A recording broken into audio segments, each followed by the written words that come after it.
Okay. So, kamusta po mga ka-Streetwise? Ako po si Takeru Miyamoto at welcome po sa aking munting channel. So, mga kababayan, nagwawala na naman po kasi yung mga DDS ngayon. So, ngayon, ang sabi ngayon ng mga DDS, di ba? Kasi nababalita po ngayon na nagkakaroon po ng bentahan ng NFA rice sa mga traders.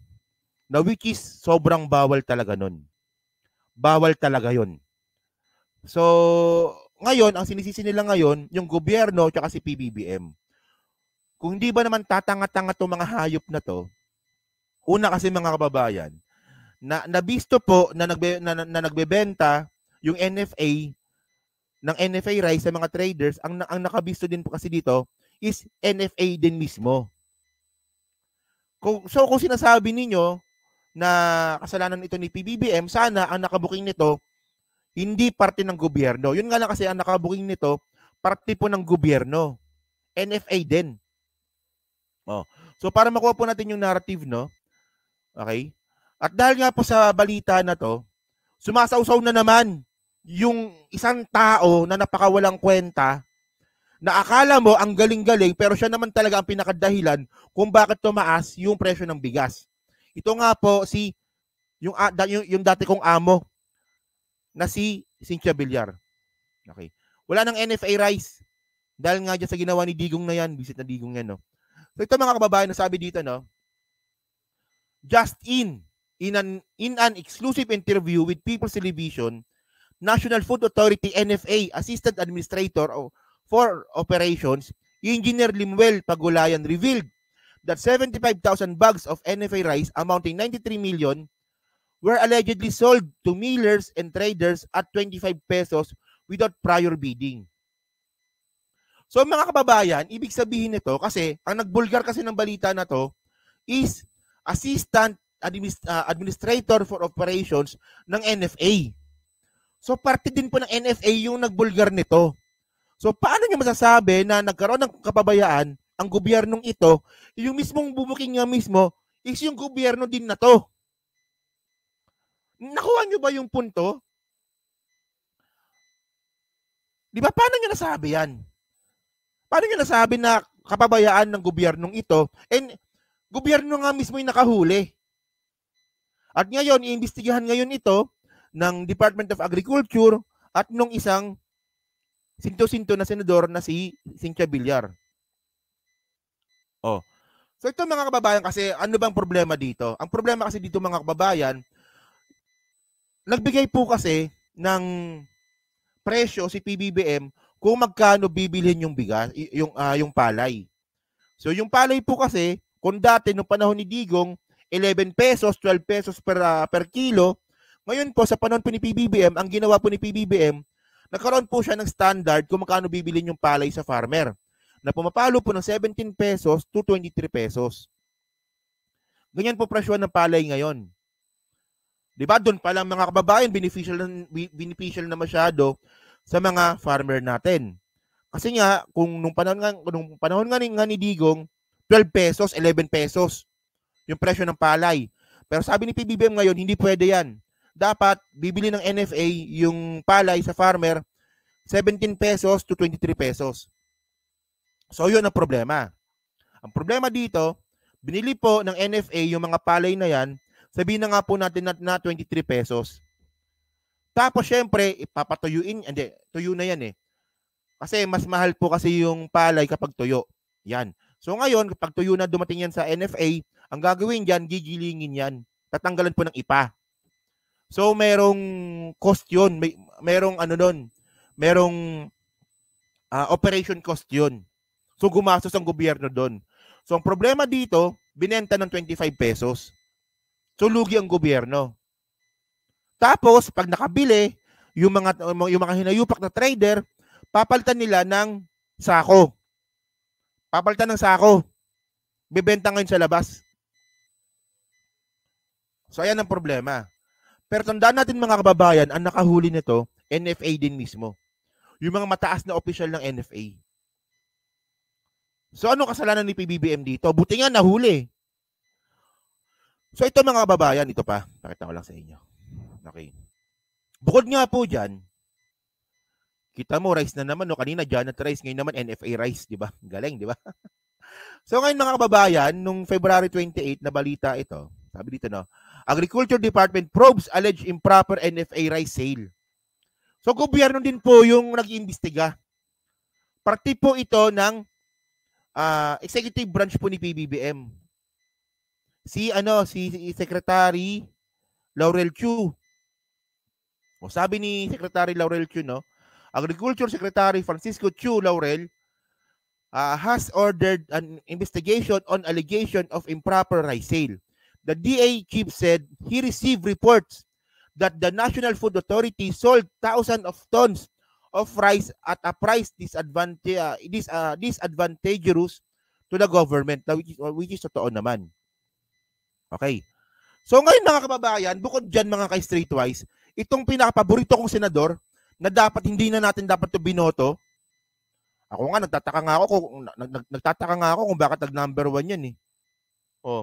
Ngayon sabi ni Cynthia Villar, Senator Cynthia Villar, the principal author and proponent of the rice tarification law, na ito yung pinakadahilan kung bakit nagmahal yung presyo ng bigas, reacted on the alleged improper sale of rice. Okay? They should sell. So, ang sinabi dito ni Cynthia Villar, matagal na pong ginagawa yan. Panahon pa lang daw po ni Digong, nangyayari na po yung pagbebenta ng NFA rice sa mga traders.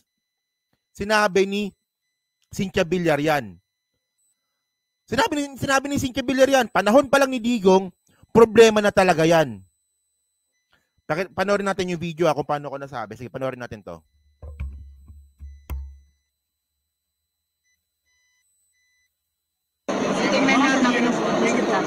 We will file the bill according to what they want and then we'll see if the Senate will agree. Ma'am, sinabi po ng Senado na posibleng may mafia sa loob ng NFA. Kayo po ba ano po masasabi niyo? Matagal na yun. It's not a new findings. Di ba kaya ako pinasa ang rice tarification law?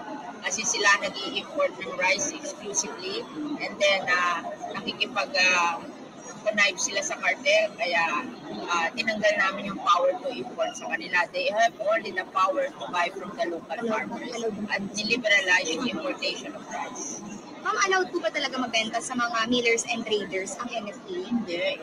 You should sell to the people na nangangailangan. Kasi subsidized ng government yan, mura. Hindi yan ibinibigay sa trader, binibigay yan sa mga tao.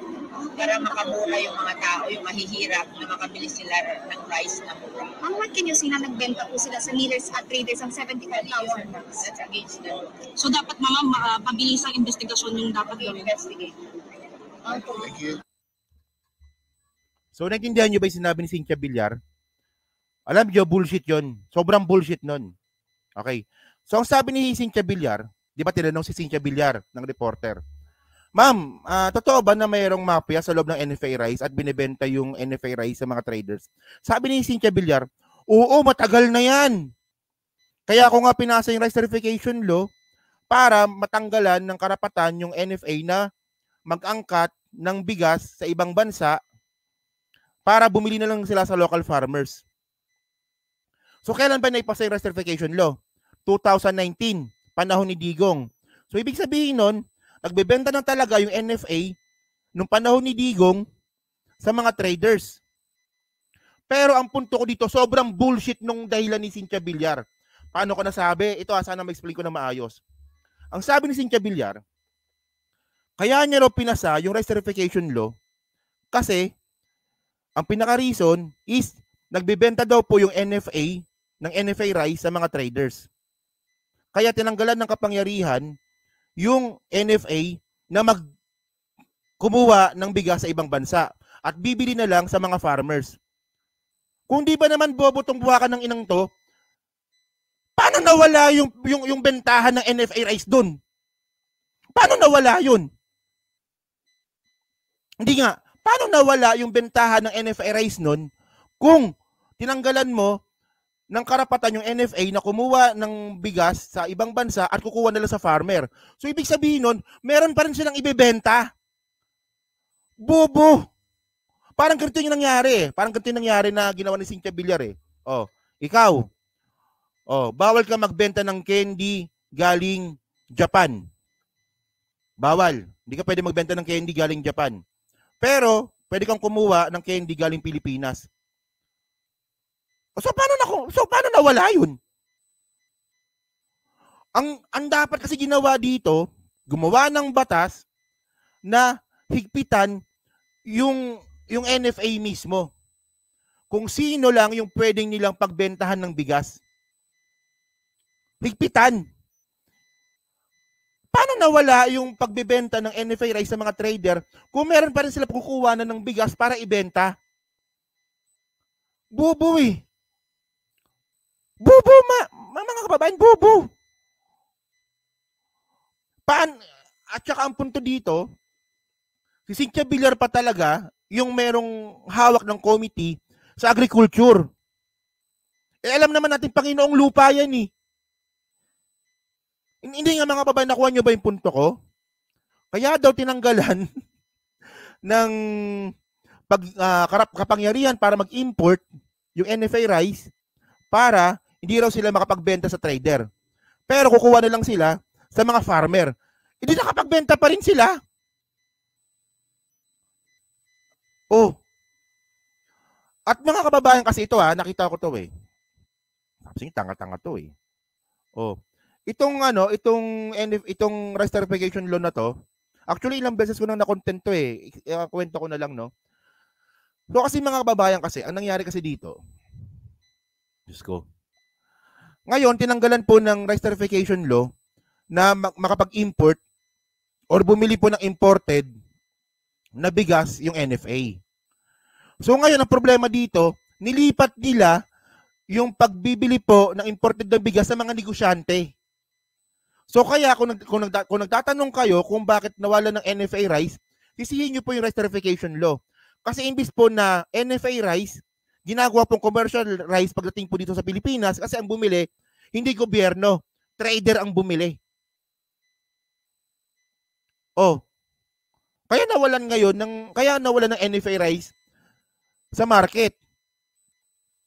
Kasi unang-una, hindi naman nawala yung bentahan ng NFA rice sa mga trader at yung imported na bigas, mga negosyante na yung kumukuha imbis na gobyerno. So imbis na nare-regulate po ng gobyerno ngayon yung presyo ng bigas, especially ngayon, imported na yung mga bigas natin ngayon eh. Ubos na yung buffer stock natin eh. Ubos na yung naani natin eh. So tataas lalo yan kasi imbis na NFA rice mismo yung bumili, negosyante yung bumili. Oh. Pero actually yung maganda ngayon kay PBBM, kung nung panahon nga po ni dating Pangulong Duterte, 11 pesos yung palay, ngayon po nasa 23 pesos na. So medyo okay naman, di ba?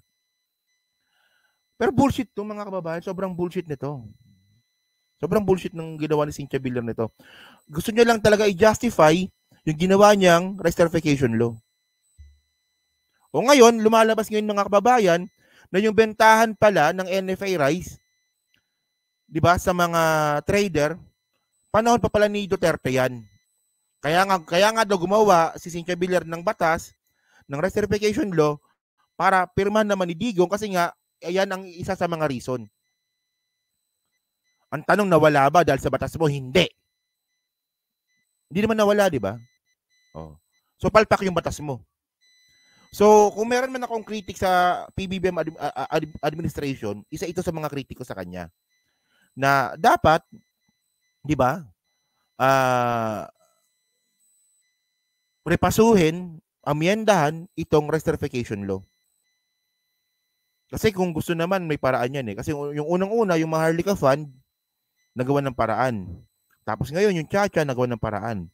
Sana next year, at naniniwalaan naman ako na mangyayari yon, sana next year, rice tariffication law naman, pagkatapos ng eleksyon. Sana yan naman yung susunod na pag-usapan po ng Senate para naman bumaba po yung presyo ng bigas. Diba? So yun mga kababayan, so dyan po sa 563 po na nanonood, so kayo po, so hindi pa po nakapag-like, palike na lang po ulit, at dyan po sa Team Replays, ano masasabi nyo nga po dito sa ginawa po ni Cynthia Villar? Ako naniniwala talaga ako dito na dyan nga po sa sinabi niya, si Digong pala Nung panahon pa ni Digong nangyayari yung pagbebenta po ng NFA rice sa mga traders. Kaya nga, nakakita sila ng isang problema, gumawa sila ng solusyon, yun nga lang, yung solusyon, nakadagdag pa sa problema. Very good, Digong. Very good. Yun, so pa-comment lang po sa baba, binabasa ko pong lahat yan. No? So thank you po sa inyo mga kababayan.